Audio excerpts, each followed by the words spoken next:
ഇനി പരിശോധിക്കുന്നത് മറ്റൊരു വിഷയമാണ്. പെരുമ്പാവൂരിൽ നിയമവിദ്യാർത്ഥിനിയെ ബലാത്സംഗം ചെയ്ത് കൊലപ്പെടുത്തിയ കേസിലെ പ്രതി അമീറുൽ ഇസ്ലാമിന്റെ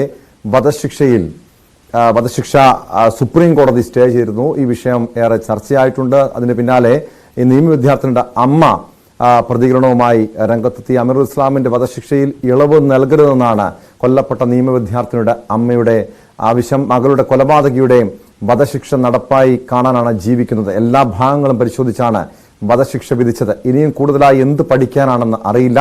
സമൂഹത്തിൽ സ്ത്രീകൾക്കും കുട്ടികൾക്കും നേരെയുള്ള അക്രമങ്ങൾക്ക് അറുതി വരുത്താൻ വധശിക്ഷ നടപ്പാക്കുക തന്നെ ചെയ്യണമെന്നും കൊല്ലപ്പെട്ട നിയമവിദ്യാർത്ഥിനിയുടെ അമ്മ ന്യൂസ് 18 പറഞ്ഞു. അവനത് എത്രയും വേഗം തൂക്കിക്കൊല്ലണമെന്ന് 2 പ്രാവശ്യം വിധി വന്നതാ. എത്രയും വേഗം തൂക്കിക്കൊല്ലണമെന്ന് ആദ്യമേ പറഞ്ഞു, എത്രയും വേഗം തൂക്കിക്കൊല്ലണമെന്ന്. ഇപ്പൊ ഇതിനിടയ്ക്കൂടെ ഇപ്പൊ ഇങ്ങനെ ഒരു പ്രഖ്യാപനം വന്ന എന്താന്ന് എനിക്ക് മനസ്സിലാവണില്ല.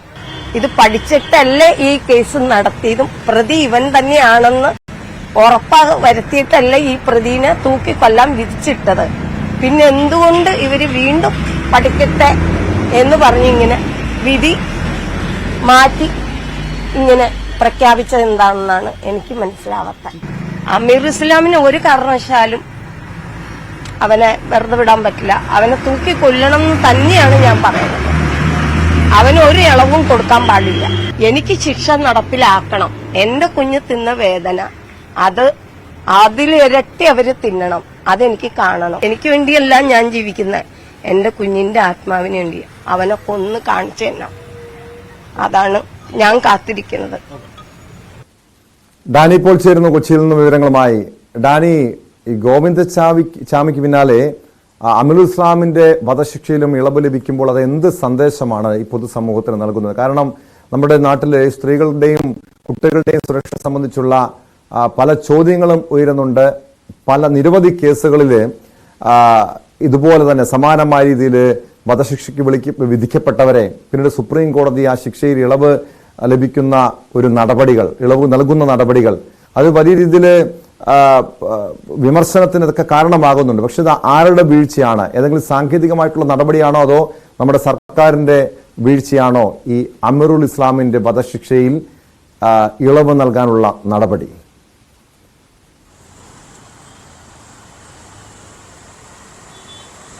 ടോം മനസ്സിലാക്കുന്നതനുസരിച്ച് അല്ലെങ്കിൽ ഇതിൽ ലഭ്യമാവുന്ന വിവരമനുസരിച്ച് ഇത് തികച്ചും സാങ്കേതികമായ ഒരു നടപടിക്രമങ്ങളുടെ ഭാഗം മാത്രമാണ് ഇപ്പോൾ സംഭവിച്ചിട്ടുള്ളത്. കാരണം ഇതിൽ ഒരു വധശിക്ഷാ കാര്യത്തിൽ അന്തിമമായ തീരുമാനം അത് സുപ്രീം കോടതിയാണ് അത് തീരുമാനിക്കേണ്ടത്. അങ്ങനെ വരുമ്പോൾ വധശിക്ഷ അടക്കമുള്ള കാര്യങ്ങളിലേക്ക് വരുമ്പോൾ അതിന് മറ്റു ചില കാര്യങ്ങൾ കൂടിയുണ്ട്, മാനദണ്ഡങ്ങൾ കൂടി. അത് പൂർണ്ണമായും ഉറപ്പ് വരുത്തിയതിനു ശേഷം, അത് പരിശോധിക്കപ്പെട്ടതിന് ശേഷം മാത്രമേ ഒരാളുടെ വധശിക്ഷ അത് ഉറപ്പ് വരുത്താനായിട്ട് സാധിക്കുകയുള്ളൂ. അത് ഇന്ത്യയുടെ പരമോന്നത കോടതി അത്തരം കാര്യങ്ങൾ ഒരു വിട്ടുവീഴ്ചയുമില്ലാതെ തന്നെ പരിശോധിച്ച് ഉറപ്പാക്കിയതിനു ശേഷം മാത്രമായിരിക്കും വധശിക്ഷയിലേക്ക് പോകുക. അതിലേക്ക് പോകുമ്പോഴുള്ള നടപടിക്രമങ്ങളുടെ ഒരു തുടർച്ച എന്ന രീതിയിൽ തന്നെയാണ് ഇപ്പോൾ വന്നിരിക്കുന്ന ഈ റിപ്പോർട്ട് തേടിക്കൊണ്ട് മാനസിക നില പരിശോധന റിപ്പോർട്ട്. അത് ഇതിൽ ഏറ്റവും അടിയന്തരമായ കാര്യം തന്നെയാണ്, ഏറ്റവും അടിസ്ഥാനപരമായ ഒരു കാര്യം തന്നെയാണ്. പ്രതി മാനസികമായ എന്തെങ്കിലും ബുദ്ധിമുട്ടുള്ള ആളാണോ, അത്തരം കാര്യങ്ങൾ പരിശോധിക്കേണ്ടതുണ്ട്. അത്തരം കാര്യങ്ങളിൽ ആധികാരികമായ ഒരു വിവരശേഖരണവും നടത്താറുണ്ട്. നമുക്കറിയാം ഈയിടയ്ക്ക് സംഭവിച്ച നമ്മൾക്ക് ആലുവയിലെ കുട്ടിയുടെ കാര്യത്തിൽ, ആ കുട്ടിയെ കൊല ചെയ്യപ്പെട്ട കേസിൽ കീഴ്ക്കോടതി വധശിക്ഷയാണ് വിധിച്ചിരിക്കുന്നത്. ആ പ്രതിക്ക് വധശിക്ഷയാണ് വിധിച്ചിരിക്കുന്നത്. അന്നും കോടതി നടപടികളുടെ ഭാഗമായിട്ട് തന്നെ കീഴ്ക്കോടതി പ്രതിയുടെ മാനസിക പരിശോധന എന്നുള്ള റിപ്പോർട്ട് തേടിയിരുന്നു. അത്തരം കാര്യങ്ങളിൽ സോഷ്യൽ വെൽഫെയർ ഓഫീസർ ഇതടക്കം കാര്യങ്ങൾ പരിശോധിച്ചുകൊണ്ട് ഇത് നൽകുകയും വേണം. അതിന് സമാനമായ ഒരു നടപടിയാണ് ഇതെന്നാണ് ഒടുവിൽ അറിയാനായിട്ട് സാധിക്കുന്നത്. ഇത് സ്റ്റേ ചെയ്ത എന്നത് പറയുന്നത് അന്തിമമായി സ്റ്റേ ചെയ്തിരിക്കുന്ന അല്ലെങ്കിൽ വധശിക്ഷ ഡാനിയിലേക്ക് തിരികെ എത്താം. ഇപ്പോൾ പ്രതിഭാഗത്തിന്റെ അഭിഭാഷകൻ അഡ്വക്കേറ്റ് ബി എ ആളൂർ ചേരുന്നുണ്ട്. അഡ്വക്കേറ്റ് ബി എ ആളൂർ, ഈ ഒരു അമീറുൽ ഇസ്ലാമിന്റെ മാനസിക നില റിപ്പോർട്ട് പരിശോധിക്കുന്നതിന്റെ ഭാഗമായിട്ടാണ് ഇപ്പോൾ ഈ വധശിക്ഷ സ്റ്റേ ചെയ്തിരിക്കുന്നത്. ഇനി എന്നാണ് ഈ കേസ് സുപ്രീം കോടതി പരിഗണിക്കുക? അതുവരെ മാത്രമായിരിക്കുമോ ഈ റിപ്പോർട്ട് കോടതിക്ക് മുൻപാകെ സമർപ്പിക്കുന്നവരെ മാത്രമായിരിക്കുമോ ഈ ശിക്ഷയിൽ സ്റ്റേ ഉള്ളത്? തീർച്ചയായിട്ടും 3 മാസത്തിന് ശേഷം 12 ആഴ്ചയ്ക്ക് ശേഷമാണ് കേസ് വീണ്ടും പരിഗണിക്കാൻ വെച്ചിരിക്കുന്നത്. അതിനുള്ളിൽ റിപ്പോർട്ട് വരുമെന്ന് പ്രതീക്ഷിക്കുന്നു. കാരണം വിയ്യൂർ ജയിൽ അതോറിറ്റിയോടെ ആണ് ഈ പറയുന്ന റിപ്പോർട്ട് എത്രയും പെട്ടെന്ന് ആവശ്യപ്പെട്ടിരിക്കുന്നത്. അങ്ങനെയുള്ള ഒരു സാഹചര്യത്തിൽ തീർച്ചയായിട്ടും ഈ കേസുമായി ബന്ധപ്പെട്ട് ഒരു പ്രതി ചെയ്തിരിക്കുന്ന കുറ്റം നമുക്ക് എല്ലാവർക്കും അറിയാവുന്നതാണ്. എന്നാൽ അതിനുശേഷം പ്രതിയുടെ പരിവർത്തനം എന്താണ്, എന്തെല്ലാം മാറ്റങ്ങൾ ഉണ്ടായിട്ടുണ്ട്, ആ മാറ്റങ്ങൾ പരിഗണിക്കാൻ വേണ്ടിയാണ് കോടതി, ആ റിപ്പോർട്ടിന് വേണ്ടിയാണ് ഇവിടെ വിയ്യൂർ ജയിൽ അതോറിറ്റിയോടും അതുപോലെ തന്നെ തൃശ്ശൂർ മെഡിക്കൽ കോളേജിലെ ഓഫീസറോടും എന്താണ് ആവശ്യപ്പെട്ടിരിക്കുന്നത്. ഒരു കമ്മിറ്റി തയ്യാറാക്കി കമ്മിറ്റിക്ക് റിപ്പോർട്ട് തേടാവുന്നതാണ്. എന്താണ് ഒരു വ്യക്തിയുടെ മാനസിക സ്ഥിതി, കൊല ചെയ്യുന്ന സമയത്തോ അല്ലെങ്കിൽ അതിനുശേഷമോ ഉള്ള മാനസിക സ്ഥിതിയല്ല. ഒരാളെ കുറ്റക്കാരനാണെന്ന് വിധിച്ചതിന് ശേഷം അയാളെ തൂക്കിക്കൊല്ലാനായിട്ട് ബഹുമാനപ്പെട്ട കീഴ്ക്കോടതി വിധിച്ചതിന് ശേഷം അങ്ങനെ ഒരു തൂക്കുകയർ നിലനിൽക്കുമ്പോൾ അത് ഹൈക്കോടതി കൺഫേം ചെയ്തിരിക്കുന്നു. അപ്പോൾ ഹൈക്കോടതി പരിശോധന നടത്തി. ആ പരിശോധനയിലെ യാതൊന്നും കണ്ടെത്തിയില്ല എന്ന് മാത്രമല്ല, ഇപ്പോഴുള്ള സാഹചര്യങ്ങൾ നമ്മൾ മനസ്സിലാക്കുന്നത് ഈ പറയുന്ന ഇദ്ദേഹത്തിന്റെ മാനസികാവസ്ഥ, ഇദ്ദേഹത്തിന് വിധി വന്നതിന് ശേഷം ആ വിധിയുമായി ബന്ധപ്പെട്ട മാനസികാവസ്ഥ എന്താണ്, അദ്ദേഹത്തിന്റെ പെരുമാറ്റ ദൂഷ്യമുണ്ടോ, അദ്ദേഹം ഏത് തരത്തിലാണ് കാര്യങ്ങൾ കൈകാര്യം ചെയ്യുന്നത്, ഇങ്ങനെയുള്ള കാര്യങ്ങളൊക്കെ ഞാൻ ഈ പറയുന്ന പ്രതിയെ നേരിട്ട് കൂടെ കണ്ടതാണ്. ഇപ്പോൾ അദ്ദേഹത്തിന്റെ മാനസികാവസ്ഥയും സാഹചര്യങ്ങളും എല്ലാം വളരെ മാറിയിട്ടുണ്ട്, കുറ്റബോധമുണ്ട് എന്ന് ഞാൻ മനസ്സിലാക്കുന്നു. അങ്ങനെയുള്ള സാഹചര്യത്തിൽ തീർച്ചയായിട്ടും ഒരു നല്ല റിപ്പോർട്ടാണ് അഡ്വക്കേറ്റ് ബി ആളൂർ. അങ്ങനെ കുറ്റബോധമുണ്ട് എന്ന് എങ്ങനെയാണ് മനസ്സിലാക്കാൻ കഴിയുന്നത്? കാരണം ജയിലില് മാത്രം ഒരു തടവിൽ കഴിയുന്ന വ്യക്തിക്ക് വീണ്ടും ഇത്തരം ക്രിമിനൽ സ്വഭാവം പ്രകടിപ്പിക്കാനുള്ള സാഹചര്യമില്ല.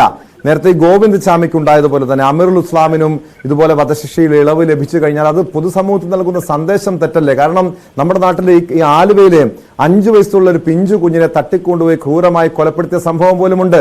അവിടെയും ആ പ്രതിക്ക് വധശിക്ഷ വിധിച്ചതാണ്.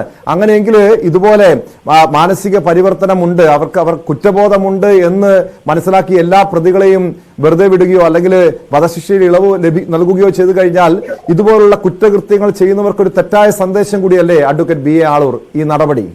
താങ്കളുടെ ഈ ചോദ്യത്തിന് വളരെ പ്രസക്തിയുണ്ട്. ഒരു ജയിൽ എന്ന് പറയുന്നത് correctness of the life of A person എന്നാണ്. അപ്പൊ ജയിലിന്റെ ഉദ്ദേശം ഒരാളെ ജയിലിലേക്ക് അയക്കുമ്പോൾ, ജയിലിൽ വെക്കുമ്പോൾ തീർച്ചയായിട്ടും അതിന്റെ പർപ്പസ് എന്താണ് എന്ന് നമ്മൾ മനസ്സിലാക്കേണ്ടിയിരിക്കുന്നു. ഒരു വ്യക്തിയുടെ ജീവിത സാഹചര്യങ്ങൾക്ക് കുറ്റം ചെയ്യാൻ അയാളെ പ്രേരിപ്പിച്ച, അതിൽ നിന്നും അത് മാറ്റിയെടുക്കണം. അതിനാണ് ജയിൽ അതോറിറ്റി, ജയിലിലുള്ള നല്ല നല്ല ഓഫീസേഴ്സ് ഉണ്ട്, അവരുടെ പ്രവർത്തനങ്ങൾ നമ്മൾ മനസ്സിലാക്കുന്നത്. അങ്ങനെയാണെങ്കിൽ ജയിലിന്റെ പർപ്പസ്, ഇപ്പൊ താങ്കൾ പറയുന്നത് പോലെ കുറ്റബോധം ഒരാൾക്ക് തോന്നുകയാണ്, ഞാൻ ചെയ്തത് തെറ്റാണ് എന്ന് തോന്നുകയാണെങ്കിൽ മാത്രമാണ് ജയിലിന്റെ പർപ്പസ്, ആ ജയിലെന്ന് പറയുന്ന വാക്കിന്റെ അർത്ഥത്തിന് നമുക്ക് ചെന്നെത്താൻ സാധിക്കുകയുള്ളൂ. ഇവിടെ ഗോവിന്ദചാമിയുടെ കേസിലാണെങ്കിൽ നിങ്ങൾ കണ്ടതാണ്, ബഹുമാനപ്പെട്ട സുപ്രീം കോടതി ചോദിച്ച കാര്യം 100% തെളിവുകൾ എവിടെയെന്നാണ്. അപ്പോൾ അതനുസരിച്ചിട്ടുള്ള ഒരു തീരുമാനമായിരിക്കും ബഹുമാനപ്പെട്ട സുപ്രീം കോടതി കൈക്കൊള്ളുക എന്നാണ് ഞാൻ വിശ്വസിക്കുന്നത്. അഡ്വക്കേറ്റ് ബി ആളൂര്, ഒരു മാസം മുൻപ് കാസർഗോഡ് പടന്നക്കാടുണ്ടായ സംഭവം ഞാൻ താങ്കളുടെ ശ്രദ്ധയിൽപ്പെടുത്തുകയാണ്. അവിടെ ഒരു 10 വയസ്സുകാരിയെ, ഉറങ്ങിക്കിടക്കുകയായിരുന്ന 10 വയസ്സുകാർ, അഡ്വക്കേറ്റ് ബി ആളൂരിന്റെ ടെലിഫോൺ വിച്ഛേദിക്കപ്പെട്ടു എന്നാണ് മനസ്സിലാക്കാൻ കഴിയുന്നത്. ഇപ്പോൾ ഡാനി പോളിലേക്ക് കൂടി ഒരിക്കൽ കൂടി പോകുന്നു. ഡാനി, ഇപ്പോൾ അഡ്വക്കേറ്റ് ബി ആളൂർ പറയുന്നു, ഇത്തരം ഒരു മാനസികമായിട്ടുള്ള പരിവർത്തനം ഉണ്ടാവുകയാണെങ്കിൽ, കുറ്റബോധമുണ്ടെങ്കിൽ ആ പ്രതികൾക്കൊക്കെ ശിക്ഷാ ഇളവ് നൽകണം, അല്ലെങ്കിൽ വധശിക്ഷയിൽ ഇളവ് നൽകണമെന്നാണ് ബി ആളൂരിന്റെ വാദം. പക്ഷെ നമുക്കറിയാം, ഈ കാസർഗോഡ് പടന്നക്കാട് ഒരു മാസം മുൻപ് ഒരു 10 വയസ്സുകാരിയെ, വീട്ടിൽ ഉറങ്ങിക്കിടക്കുകയായിരുന്ന 10 വയസ്സുകാരിയെ വീട്ടിൽ നിന്നും തട്ടിക്കൊണ്ടുപോയി പീഡിപ്പിച്ച കേസ്, ആ പ്രതിയെ ഇതുപോലുള്ള ഒരു പോക്സോ കേസിൽ പിടിക്കപ്പെട്ട് ജയിൽ ശിക്ഷ അനുഭവിച്ച വ്യക്തിയാണ്. അവിടെ നിന്നും പുറത്തിറങ്ങിയ ശേഷമാണ് സമാനമായ കുറ്റകൃത്യങ്ങളിൽ അയാൾ ഏർപ്പെട്ടത്. അതായത് ഈ ജയിലിൽ ഇതുപോലുള്ള കുറ്റബോധമുണ്ട് എന്ന് പറഞ്ഞ് വീണ്ടും ഇതുപോലുള്ള മാനസിക വൈകല്യമുള്ള, ലൈംഗിക വൈകൃതമുള്ള വ്യക്തികൾ വീണ്ടും പുറത്തിറങ്ങിക്കഴിഞ്ഞാൽ അത് ഈ സമൂഹത്തിന്, ഇവിടുത്തെ കുട്ടികൾക്ക്, പെൺകുട്ടികൾക്ക്, സ്ത്രീകൾക്ക് ഒരു അപകടകരമായ സാഹചര്യം തന്നെ അല്ലേ ഉള്ളത്? ഡാനി,